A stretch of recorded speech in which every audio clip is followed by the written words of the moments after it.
channel. Thanks for joining me again. If you're returning, then thank you for the support, and if you're new here, this is the perfect video for you because today I'm going to do the TTC tag so you guys can get to know a little bit more about me. And if you guys have any additional questions for me or anything like that, you can just drop them right below in the comments and I'll be sure to answer. Let's begin.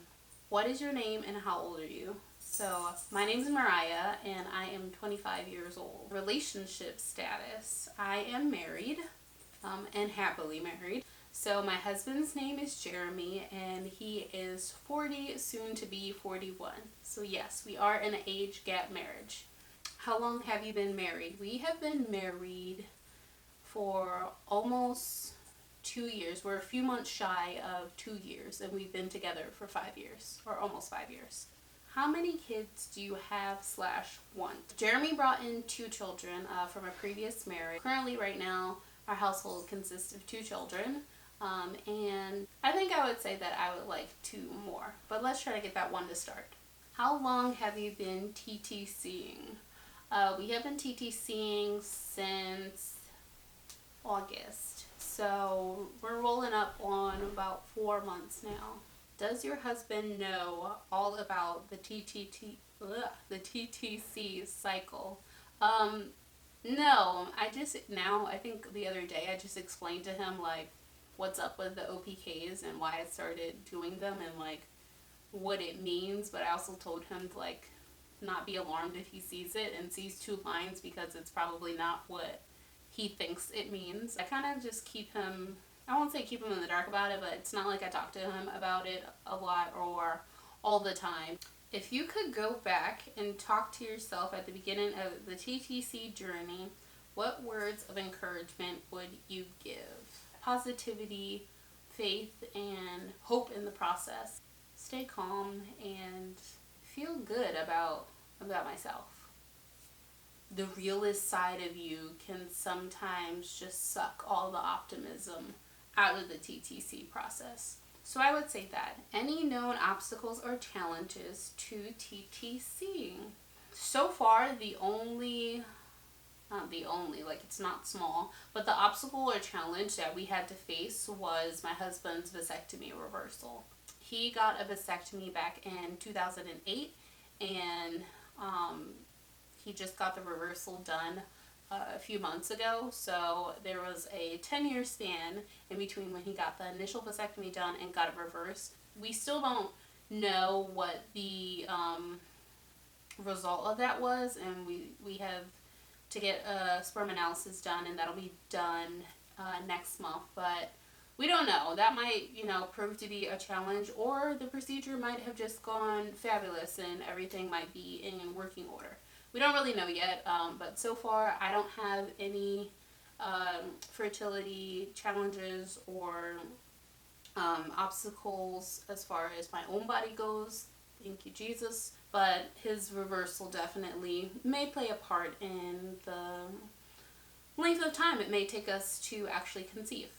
So yeah, how many sticks, including OPKs and HPTs, do you go through in a cycle? So OPKs, ovulation predictor kits, HPTs, home pregnancy tests. So this is actually the first month that I've used OPKs, and I went through 11.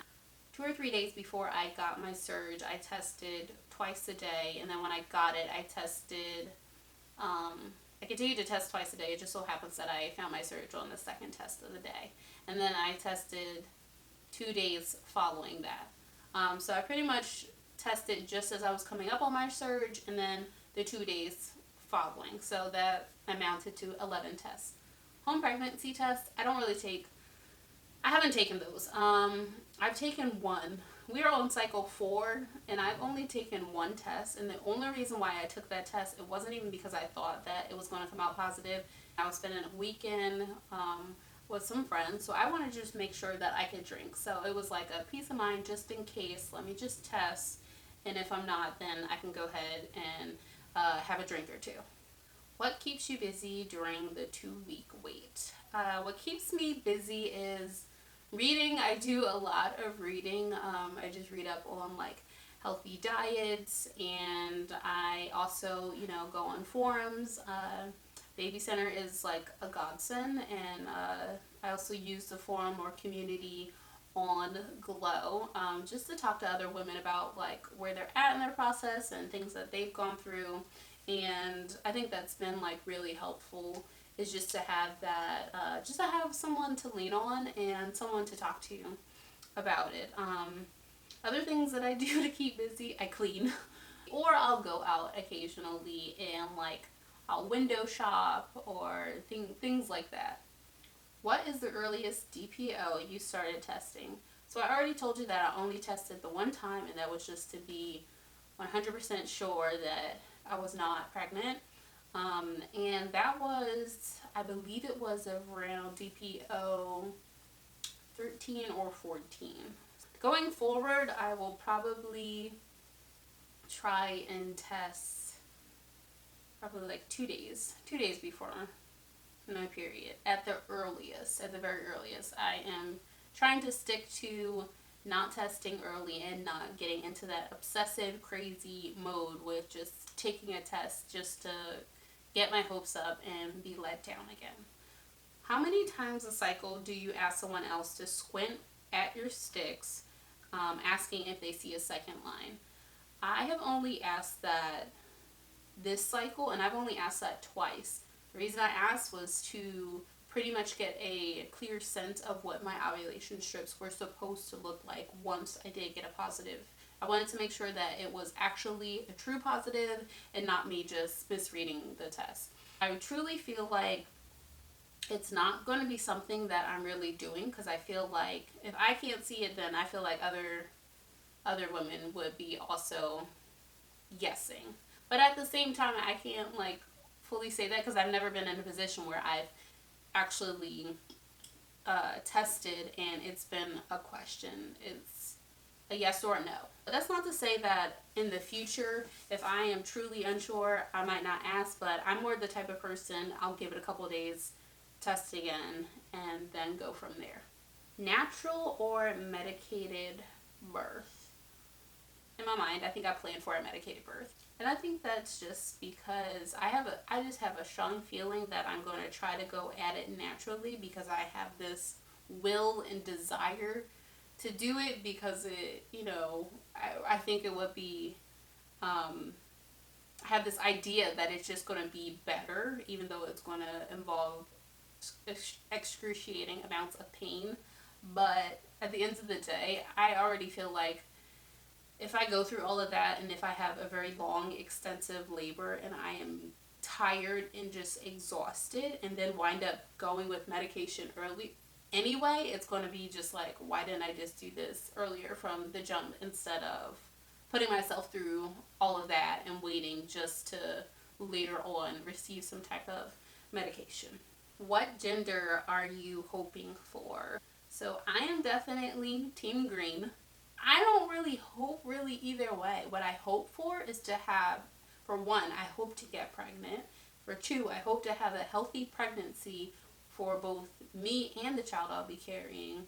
And three, I hope I have a healthy labor and delivery and a healthy baby on the other end. Like, health is, to me, that's at the top priority.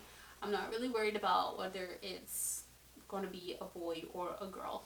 My sisters both have boys, and I feel like all I've known is little boy babies, so it would definitely be different for me to wind up having a girl, and I know she would be like spoiled to death, because my sisters both have boys, so I would be the only one out of them who had a girl. I think my husband would want a boy, because he says that boys are easier. So I think he would, if he got to pick and choose, he would probably be like, yeah, I want a boy. But I ultimately know we both just want whatever we have. We want a healthy baby, and we want a healthy mama. My camera died, of course. It's like the last question. I almost made it, but my camera died. Okay, so the last question is, What have you bought for your baby / pregnancy already? I'm just collecting things slowly, and as I purchase them, I'm just putting them in a bin that's in the closet and put away. So it's not like I'm looking at the stuff all the time. It's just things that I couldn't pass up because they were a pretty good deal. So far I got this onesie, this little tank, which has like tigers and cheetahs on it. And I have gotten this onesie as well. So I've just picked up a few things. These are just pieces that were, for one, inexpensive. I paid under $1 for each of them. I am quite a frugal shopper anyway.